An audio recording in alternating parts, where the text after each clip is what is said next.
सब देखने और सुनने वालों को मोहब्बत भरा सलाम। ना जी, जस्टिस मंसूर के बयान ने खलबली मचा दी है। और अब अदालतों के जज भी ये कह रहे हैं कि जर्नैल जो हैं वो हमें जनाब कहते हैं कि फ़लाँ फैसला करो, फ़लाँ फैसला करो, और सारा सिस्टम जो है यही लोग चला रहे हैं। आप सबको पता है कि हमने इस पे कई प्रोग्राम किए, अवाम को भी पता है कि कौन लोग चला रहे हैं, लोग सड़कों पे भी आए हुए हैं।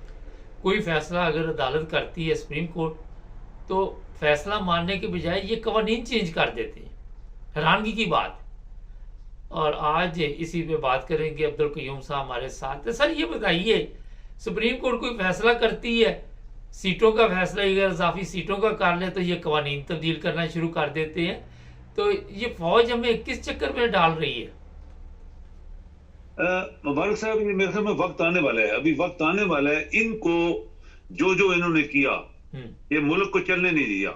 जी। पहली बात है कि इन लोगों ने मुल्क को चलने नहीं दिया। ये गद्दारी है। सबसे बड़ी गद्दारी मुल्क के साथ ये हुई है कि मुल्क के आइन को माना नहीं गया। मुल्क के चीफ जस्टिस, ये यानी मुल्क का सबसे बड़ा जो एक जस्टिस का सिस्टम है, सुप्रीम कोर्ट है, उसके फैसलों को माना नहीं गया। और आपके सामने की बात है, वो 5 मई वाले इलेक्शन और चीफ जस्टिस ये हंस रहे थे, मजाक कर रहे थे पार्लियामेंट में, उसको धमकियां भी दे रहे थे, तुम हद के अंदर रहो। इलेक्शन कमीशन आज तक आइन को उसने नहीं माना। मुबारक साहब, ये बदबख्ती है, आइन की कमजोरी है। और आपके अदारे चूंकि बागी हैं, तो ये गद्दारी है मुल्क के साथ। अगर आप इन लोगों को फांसी दे दें, जैसे दुनिया में होता है, कोई गद्दारी करके दिखाए ना किसी दुनिया में, यूरोप में, ये जितने तरक्की याफ्ता ममालिक में, वहां उनको देखे कोई गद्दारी करके दिखाए, उसको सीधी सीधी फांसी होती है। कोई वो बड़े से बड़ा है, छोटे से छोटा है, उसको फांसी दे देते हैं वो। ये पाकिस्तान एक ऐसा मुल्क है कि 75 साल हमें चलने नहीं दिया गया। अब बांग्लादेश हमारे ही पेट से निकला था, और बांग्लादेशी ये कहते हैं कि हमने पाकिस्तान को बनाया था। हम पाकिस्तान को हम बनाने वाले हैं। हमने अंग्रेजों और हिंदुओं से पाकिस्तान दिया था, और पाकिस्तान से हमने जान छुड़ाई। चूंकि हमारे साथ वो ज्यादती कर रहे थे, हमें नौकर समझ रहे थे। आज देखिए बांग्लादेश में क्या हुआ, चीफ जस्टिस वहां रिजाइन कर गया, उसके 5 जजेस रिजाइन कर गए, और स्टेट बैंक का गवर्नर रिजाइन कर गया। अभी वो कहते हैं इलेक्शन कमिश्नर को फांसी दो। ये उन्होंने बोला इलेक्शन कमिश्नर को फांसी दो, जो 3-4 दफा गद्दारी से उस सीना को जितवाता रहा है। तो ये होती है जिंदा कौम है। पाकिस्तान में आर्मी की क्या जुर्रत है कि वो इस तरह की बातें करवाए। लेकिन ये चीफ जस्टिस, मुबारक साहब, ये आप भी नोट कर ले, हमें भी पता है, आपका भी बड़ा इल्म है, मुझे पक्का यकीन है ये चीफ जस्टिस जो बनने वाला है अभी, इसने एक बात कह दी है कि जो जो फैसला सुप्रीम कोर्ट ने किया है उसको मानना ही पड़ेगा, वरना जो भी हमारे सामने आएगा हम उसका क्या असर करेंगे बात की बात है, लेकिन उसको मानना पड़ेगा। जैसे अभी ये सीटों की बात आई, तो किसने पार्लियामेंट में चोर डाकू इकट्ठे हुए और वहां पास करवाया, और प्रेसिडेंट ऊपर डाकू बैठा हुआ है, कातल बैठा हुआ है, उसने साइन किए हैं। तो ये सारे लोग अभी अपने आप को बचाने की कोशिश कर रहे हैं, बट ये नहीं होगा। ये सुप्रीम कोर्ट के चीफ जस्टिस ने बता दिया है कि जो मर्जी कोई कर ले, सुप्रीम कोर्ट का फैसला जो हमने किया है ये मानना पड़ेगा। फिर हम देखेंगे क्या होता है। अच्छा, एक वीडियो मेरे पास आई है, वो वीडियो हम आपको नहीं दिखा सकते। उसमें 2 वजीर जो बांग्लादेश के थे उनको लटका दिया गया है, और वहाँ से लोग गुजरे। वो वीडियो इस वक्त मेरा ख्याल कई लोगों ने देखी होगी। अच्छा सर, ये बताइए कि अपने आप को बचाने के लिए पूरे मुल्क की सलामती को दाव पे लगा दिया, और पहले आप भी लगाया है मोहम्मद साहब। पहले देखे ना, ये जो आपकी बात है इसके अंदर कितना एक समुंदर है पूरा। ये पहले कैसे होता रहा, ऐसे ही होता रहा ना। अपने आप को बचाने के लिए मुशर्रफ ने इन डाकुओं को, कातलों को, मनी लॉन्ड्रर्स को, मुल्क के दुश्मनों को किस तरह छोड़ा था अपने आप को बचाने के लिए। जियाउल हक ने अपने आप को बचाने के लिए, भुट्टो गद्दार था, बहुत बड़ा गद्दार था, वो तो बहुत बड़ा जगलर था और गद्दार और नालायक और दुश्मन था, और वो मुसलमान भी नहीं था, ये भी आपको पता है। उसकी हिस्ट्री क्या है, उसकी माँ कौन थी, उसका बाप कौन था। ये सब अपने आप को बचाने के लिए, सबको भुट्टो अपने आप को बचाने के लिए जारी इलेक्शन करवा रहा था, और जियाउल हक अपने आप को बचाने के लिए उसने भुट्टो को फांसी दी थी। ये सब कुछ होता रहा ना पाकिस्तान में, अभी भी वही हो रहा है। ये डाकू 3 साल से, जो 2-2.5 साल से हमारे ऊपर चढ़े हुए हैं, ये इनको पता है कि इमरान आ गया, तो इमरान ने एक ही बात की थी कि इस मुल्क से तमाम डाकुओं, चोरों, लटेरों, आरामखोरों और लानतियों को मैं खत्म करूंगा। तो ये वही लोग हैं जो आज इकट्ठे बैठे हैं, वो अपने आप को बचाने के लिए सब कुछ कर रहे हैं। लेकिन अगर सुप्रीम कोर्ट के जजेस बिके हुए थे, आज अगर आपका दयानतदारी के साथ एक चीफ जस्टिस है और जस्टिस बनने वाला है, अगर वो उसने बता दिया है कि जो जो फैसला सुप्रीम कोर्ट ने किया है कोई उसको जरूरत नहीं होनी चाहिए कि रिजेक्ट कर दे, और मैं देखूंगा इसके बाद क्या होता है, तो फैसला मानना पड़ेगा। जो जो सीटों वाला हमने फैसला दिया है, सुप्रीम कोर्ट ने दिया, तो ये अभी 2 महीने हैं उसके, ये क्या क्या करने वाले हैं, किस तरह आइन तब्दील कर रहे हैं।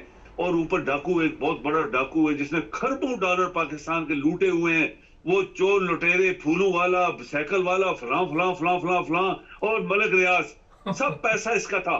तो मुबारक साहब, ये अल्लाह करे कि ये सुप्रीम कोर्ट के चीफ जस्टिस डट जाए, और फिर इनकी हालत क्या होगी।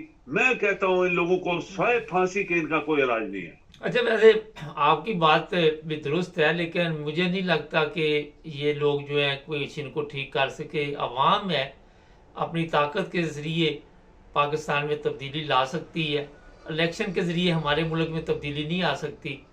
और आप सबको ये पता होना चाहिए कि जिस तरह आज तमाम शहरों में लोग निकले हुए हैं और लोग जो है वो एहतजाज कर रहे हैं और खुलकर बता रहे हैं कि कौन लोग इसके कसूरवार है, कि भी किसी स्टूडेंट आमर को उठा लिया जाता है, फिर उसको छोड़ दिया जाता है, फिर दूसरे स्टूडेंट को, तो ये नफरत की जो फ़ज़ा है उनको पता है कौन ये चला रहा है।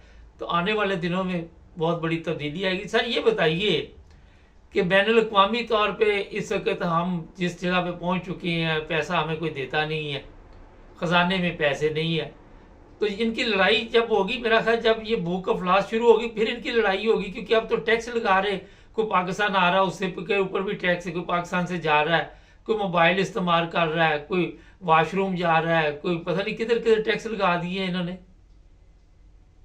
ये बात है ना, चूंकि ये मुल्क के वफादार नहीं है ना मुबारक साहब, यही तो सबसे बड़ी बात है कि ये मुल्क के दुश्मन है। इनकी हिस्ट्री पढ़ ले सबकी। और ये जनरल जो एक मास्टर का लड़का था, लोग समझ रहे थे कि ये गरीब मुतवस्सित तबके की फैमिली का आदमी आ गया है, आल दो इसने फ्रॉड करके सीनियर लोगों को और काबुल लोगों को घर भिजवाया, इस लाहौर के 2 गुंडों के साथ मिलके, और पीपल पार्टी का गुंडा जो है और एमक्यू भी साथ शामिल हो गई, तो इसने अपने आप को चीफ ऑफ आर्मी स्टाफ बना लिया। लोग ये समझ रहे थे कि शायद ये एक मुतवस्सित तबके का आदमी है, इसका वालिद एक मास्टर था, ये खुद भी फौज में एक सिपाही से भर्ती हुआ, हवलदार तक इमरान ने बोला कि तू हवलदार था तो जनरल मिशनर और मुझसे मशवरे ले रहा था। तो ये सब बातें हुई है ना, तो ये तो उनसे भी ज्यादा आके वही भूखे, कहते हैं किसी भूखे को किसी ने रोटी दी थी तो उसने कहा मैं तुम्हें कत्ल करूंगा। ये वही बात हुई ना, जब आदमी एक ऐसा आदमी जो इस काबिल नहीं होता उसको इतनी बड़ी पोस्ट दे दी जाए तो वो तो सबको कत्ल करेगा।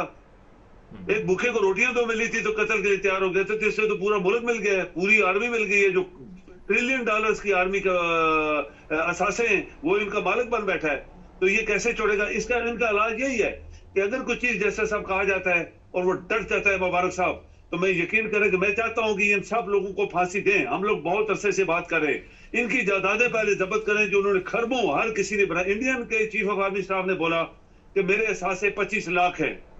आप जरा मुबारक साहब सोचें, chief of army staff of India says कि मेरे पास 25 लाख रुपए, सिर्फ सारी जिंदगी हम 2-2 आने 4-4 रुपए जोड़ते रहे, इकट्ठे करते रहे, और यहाँ पे जनाब ये तो 25 लाख तो क्या चीज है, यहाँ पे तो क्लर्क के पास भी जो है वो मिलियंस है। तो ये सब कुछ हुआ क्यों? पाकिस्तान गरीब हो गया, क्यों पाकिस्तान जलालत में चला गया, क्यों पाकिस्तान डूब गया? एक्चुअली पाकिस्तान के पास कुछ भी नहीं है, ये जो 2-4 बिलियन है ये लोगों को उधार है। तो अल्लाह करे पाकिस्तान में लोगों का तो मैं अभी क्या बोलूं, अभी बांग्लादेश में उठे हैं ना लोग, किस तरह पकड़ पकड़ के उन्होंने लोगों को उतरवाया है। और वो जो मिनिस्टर ऑफ इंटीरियर था उसको उन्होंने फांसी लगवाई और सामने लटके हुए दरख्त के सामने, दरख्त के नीचे एक और मिनिस्टर जो ये जिनको लोग कहते हैं, मुबारक से एक और बात है, लोग कहते हैं 3000 बंदा इसने कत्ल करवाया, 3000 स्टूडेंट्स मरे, ये जो 300-400 बता रहे। एक बांग्लादेश का एक तबसरा नगार था, उसने बोला कि 3000 हमारे स्टूडेंट्स मारे, ये बता नहीं रहे हैं लेकिन अभी निकल जाएगा सब कुछ जब अभी हुकूमत चेंज हो गई है। तो ये सब कुछ हुआ वहां पे।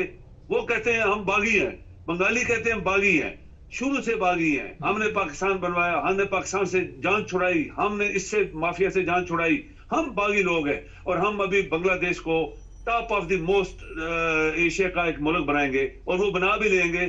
हम तो चापलूसी करने वाले, झूठ, फ्रॉड, लानत, सब कुछ हमारे ऊपर हावी हो गया है। एक्चुअली ये कौम जो थी शायद इस काबिल नहीं थी कि अल्लामा क्या कहते हैं, कायदे आजम और उसके साथी जिन्होंने इस मुल्क को बनवाया था अपनी कुर्बानियां दे के, शायद ये मुल्क इस काबिल नहीं था, शायद ये लोग इस काबिल नहीं थे। मुबारक साहब। अच्छा सर, एक बड़ा अहम प्रॉब्लम है जो इस वक्त है कि chief justice, chief of army staff भी मजहबी कार्ड खेल रहा है कि जो शरीयत को नहीं मानता मैं उसे पाकिस्तानी नहीं मानता। अब एक ऐसा बंदा जब बयान देगा तो इससे दूसरे जो लोग हैं उनको क्या मैसेज आएगा? देखिए, इसके बाप का मुल्क नहीं है मुबारक साहब। एक चीफ ऑफ आर्मी स्टाफ, दुनिया के चीफ ऑफ आर्मी स्टाफ के साथ कंपैरिजन कर लें, ये एक नौकर आदमी था। इसके बाप का मुल्क होता तो ये कह सकते हैं मेरे बाप का मुल्क है, यहाँ शरीयत ये चलेगी, यहाँ ये जो बात करेगा तो हम उसको, मैं अपने मुल्क से निकाल दूंगा। ये तो खुद नौकर है किसी डिपार्टमेंट का। इसको नौकर इसीलिए कहते हैं ना, किसी गलत आदमी को, किसी भूखे नंगे को चीफ ऑफ आर्मी स्टाफ या बड़ी पोस्ट ना देना, वो तुम्हारे खिलाफ, वो तुम्हारे साथ क्या क्या करेगा। इसने वही किया जो लोग एक्सपेक्ट तो नहीं कर रहे थे शुरू में, लेकिन सब कुछ हो गया। वो रोटी वाली मिसाल आपने, मैंने दी है आपको। उसने बोला था मुझे 2 रोटियां दे दो, तो उसने उसको कहा अभी मैं तुम्हें कत्ल करूंगा। तो ये तो पूरा मुल्क इसके हाथ में आ गया है, और ये बाजवे की नकल कर रहा है। तो आइंदा वाले जो हालात हैं मुबारक साहब, आने वाले जो अभी टाइम है, ये बड़ा खतरनाक होगा, और इन तमाम लोगों को ये खतरनाक होगा जो पाकिस्तान के दुश्मन है। बहुत शुक्रिया सर।